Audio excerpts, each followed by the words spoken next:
Podemos comenzar con el nirvana, la palabra que Buda utilizó para definir la meta de la vida tal cual él la veía.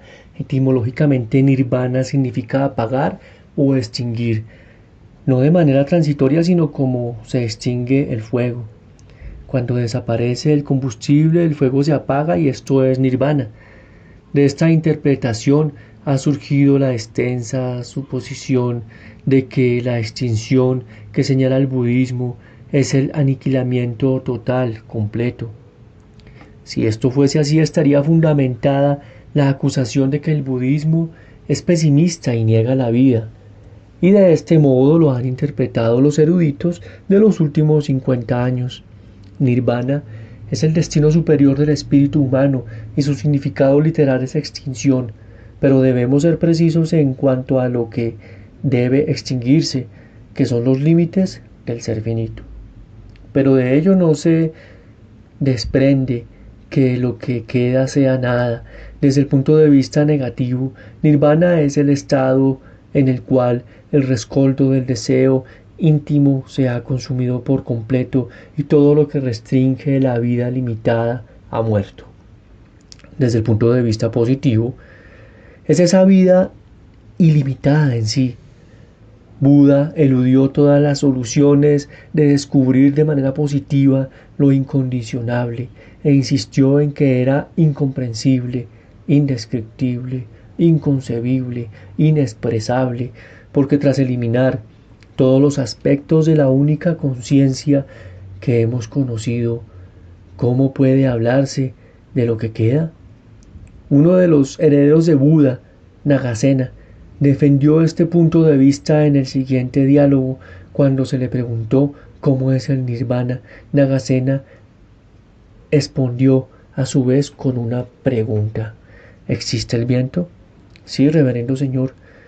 Por favor, mostrarme, señor, el viento por su color o configuración, cómo es de delgado o grueso, o cómo es de largo o corto.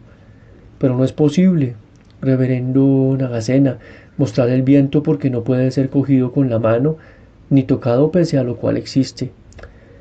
Señor, sí, no es posible tocar el viento, entonces no existe. Yo sé, reverendo Nagasena, que el viento existe, estoy convencido de ello, pero no puedo mostrarlo. De igual manera, señor, existe el nirvana, pero no es posible mostrarlo. Nuestra ignorancia esencial es imaginar que nuestro destino final es concebible. Todo lo que podemos saber es que una condición que está más allá de las limitaciones de la mente, de los pensamientos, de los sentimientos y de la voluntad, sin mencionar las que imponen el cuerpo, que son todos los confinamientos. Buda solo ofreció una caracterización afirmativa. La beatitud, sí, la beatitud, mis amigos, es el nirvana. ¿Es Dios el nirvana? Cuando esta pregunta se responde de manera negativa, conduce a conclusiones opuestas. Algunos concluyen que dado que el budismo no tiene un dios, no puede ser una religión. Otros que puesto que el budismo es obviamente una religión, la religión no requiere de un dios. Esta controversia exige una revisión del significado de la palabra Dios. Su significado no es único y mucho menos simple. Dos sentidos deben distinguirse para entender su lugar en el budismo. Un significado de Dios es el de un ser personal que creó el universo según un modelo deliberado. Definido en este sentido, el nirvana no es Dios.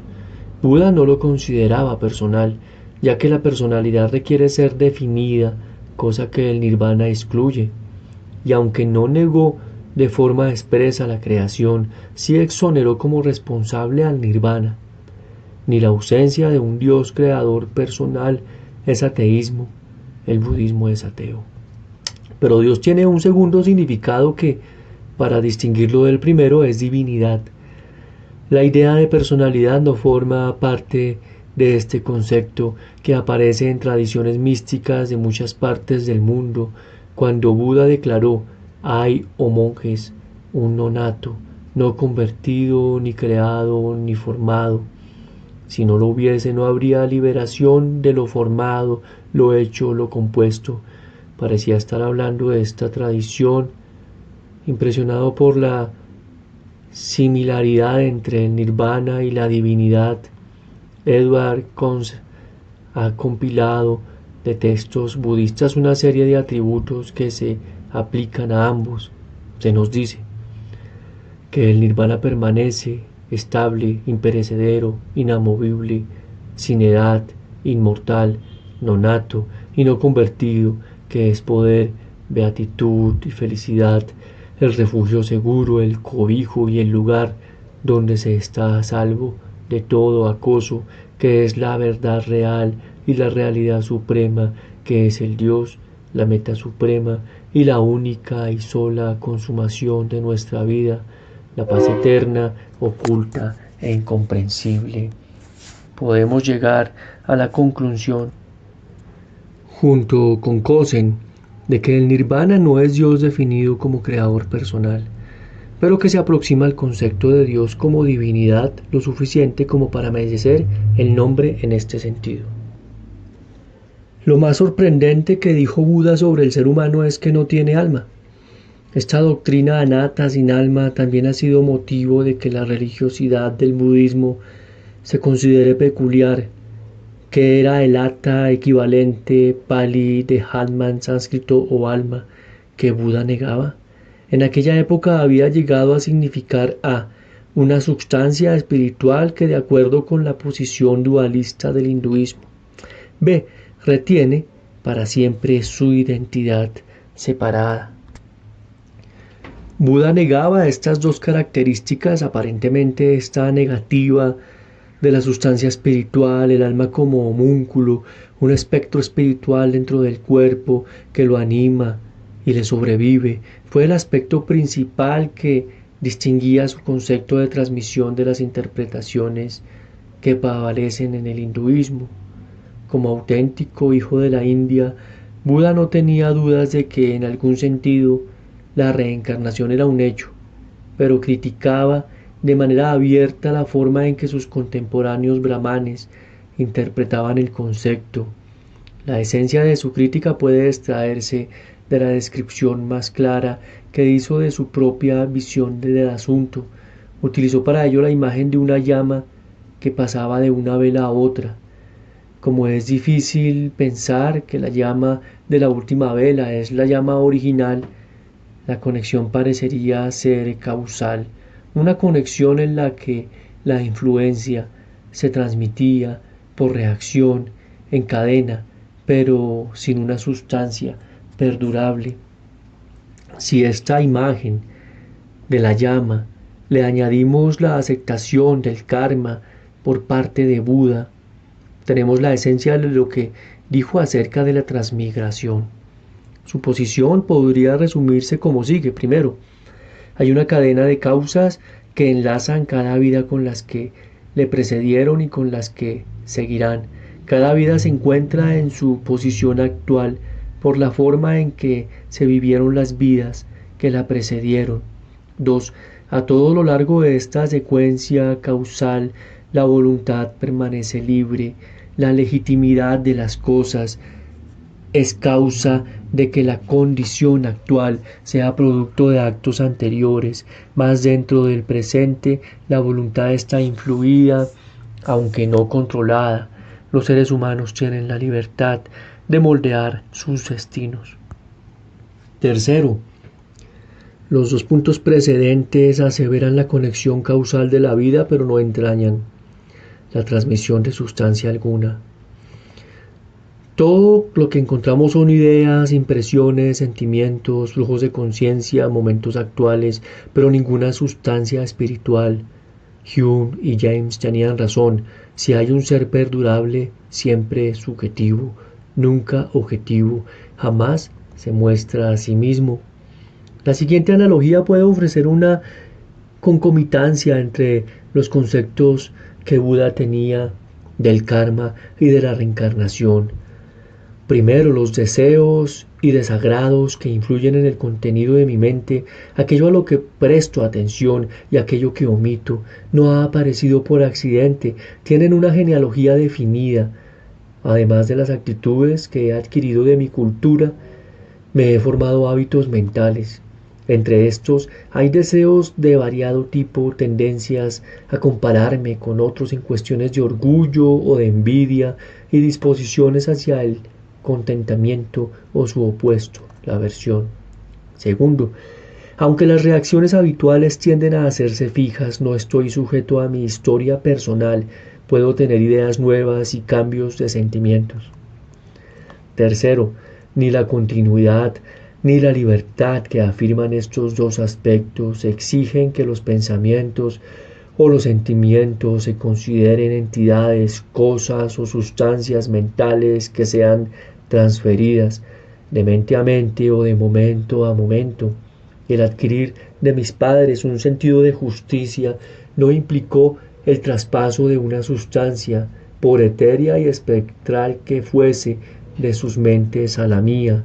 Esta negativa de una sustancia espiritual era sólo un aspecto de la negativa más amplia de Buda a todo tipo de sustancia. La connotación que tiene el término sustancia es tanto general como concreta.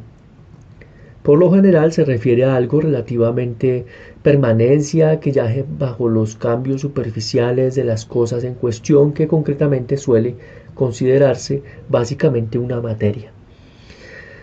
El psicólogo que había en Buda se rebelaba contra esta última noción porque para él la mente era más básica que la materia.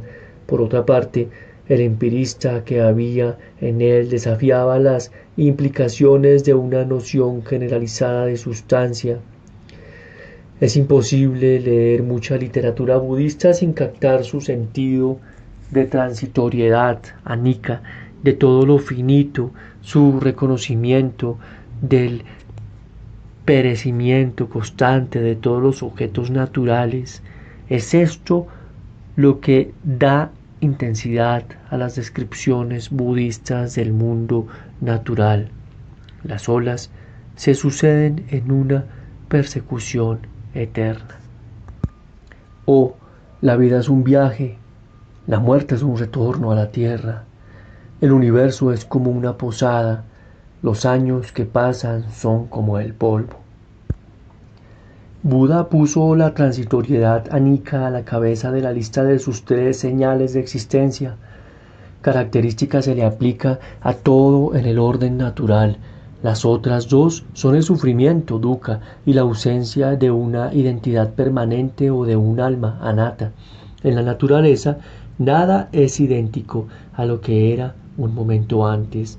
En este aspecto, Buda estaba próximo a la ciencia moderna, que ha descubierto que los objetos relativamente estables del macromundo se derivan de partículas que apenas existen. Para remarcar lo efímero de la vida, Buda llamó a los componentes del ser humano skandhas, conjuntos de hebras sueltas, y al cuerpo humano montón, es decir, una pila cuyos componentes no están más unidos que los grados de un montón de arena. Pero ¿por qué Buda hizo tanto hincapié en una cuestión que puede parecer obvia? Porque creía que sólo nos libramos del dolor de asirnos a una condición que permanecía si aceptamos con todos los sentidos los cambios continuos. Los seguidores de Buda conocen bien su consejo. Ved este mundo espectral como una estrella del amanecer, como una burbuja en el arroyo, como el destello del relámpago en una nube de verano, como una lámpara parpadeante, un fantasma y un sueño.